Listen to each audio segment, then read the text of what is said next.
Hello everyone, कैसे हैं आप सब। आशा है आप अच्छे होंगे, स्वस्थ होंगे।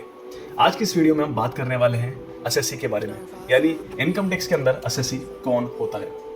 ऑलराइट, तो सबसे पहले डेफिनेशन आती है एसएससी की। ये assessee means any person who is liable to pay any tax और any other sum under the income tax 1961.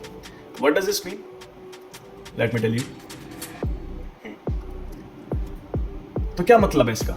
ये कह रहा है एसएससी का मतलब है कोई भी ऐसा पर्सन जो कि लायबल है कोई भी टैक्स पे करने के लिए कोई भी सम इनकम टैक्स एक्ट 1961 के अंतर्गत 1961 में जो भी लिखा गया है कि ये लोग को वो टैक्स पे करना है, वो उस कैटेगरी के अंदर जो भी पर्सन आते हैं वो एक एसएससी होता है। बेसिकली एसएससी का मतलब होता है वो लोग जिन पर इनकम टैक्स लागू होता है और इनकम टैक्स उन्हें पे करना है, राइट।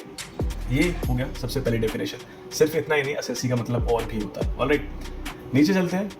कोई भी, ये आती है अपनी सेकंड डेफिनेशन।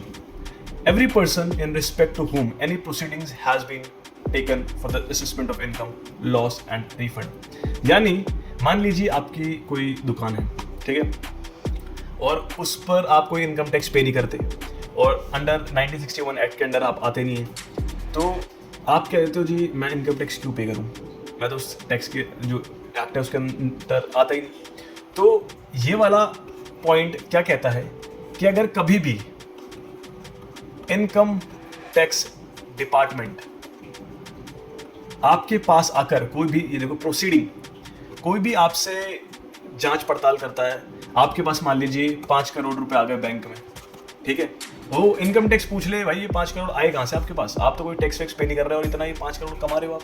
तो अगर आपके ऊपर किसी भी तरीके की जांच पड़ताल हो जाती है तो अब आप एक एसएससी बन चुके हो और अब पूरा हक है इनकम टैक्स को आपको एज एन एसएससी ट्रीट करने का।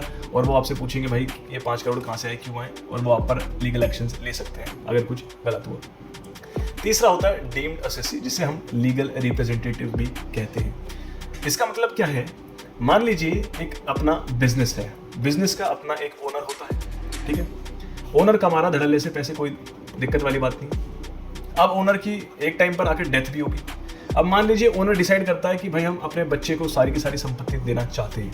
वो चाहे तो किसी एक्स पर्सन को भी दे सकता है कि हाँ भाई मैं उसको देना चाहता हूँ कि कंपनी वो संभाले। तो मान लीजिए एक्स पर्सन को नहीं देता, वो कहता है भाई मैं अपने बच्चे को देना चाहता हूँ संपत्ति। अब बच्चा भी तो कमाएगा, तो बच्चा हो गया अब उस बिजनेस का लीगल रिप्रेजेंटेटिव, समझ गए। अब बच्चा एक एसएससी बन चुका है ये, और ये लायबल है इनकम टैक्स पे करने के लिए। अब इसको इनकम टैक्स पे करना है, अब ये एक एसएससी बन चुका है, तो ये होता है लीगल रिप्रेजेंटेटिव। आई होप आपको क्लियर हो गया डीम्ड एसएससी। चौथा आता है एसएससी इन डिफॉल्ट। अगर आप टीडीएस पे नहीं करते, आपने टीडीएस कट नहीं करा, इसका मतलब ये नहीं है कि आप एसएससी नहीं है, आपको एसएससी इन डिफॉल्ट कंसिडर किया जाएगा even if you fail to deduct TDS. तो एसएससी की डेफिनेशन ये 4 में खत्म होती है। एक बार मैं आपको कंक्लूड कर देता हूँ। इनकम टैक्स एक्ट 1961 के अंडर जो भी इंसान लायबल है टैक्सेस पे करने के लिए किसी भी तरीके का सम, वो एसएससी कहलाएगा। सेकंड इज कोई भी पर्सन जिसके खिलाफ इनकम टैक्स डिपार्टमेंट ने कोई भी प्रोसीडिंग्स की है, किसी तरीके की तहकीकात हुई है, आके उनसे किसी भी चीज़ के लिए क्वेरी हुई है, तो वो एक एसएससी कहलाएगा।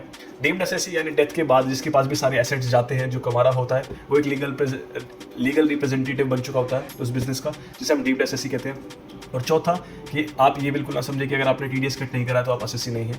Even if you fail to deduct TDS you are still an assessee, and this type of assessee is called assessee in default. I hope assessee क्या होता है आपको ये चीज़ क्लियर हो गई हो। किसी भी तरीके का अगर आपको डाउट है तो आप कमेंट में लिख सकते हैं। बाकी और भी इनकम टैक्स पर वीडियोस देखने के लिए आप हमारा channel RR accounting solutions subscribe कर सकते हैं। बाकी मिलते हैं आपसे अगली वीडियो में। धन्यवाद, अपना ध्यान रखें।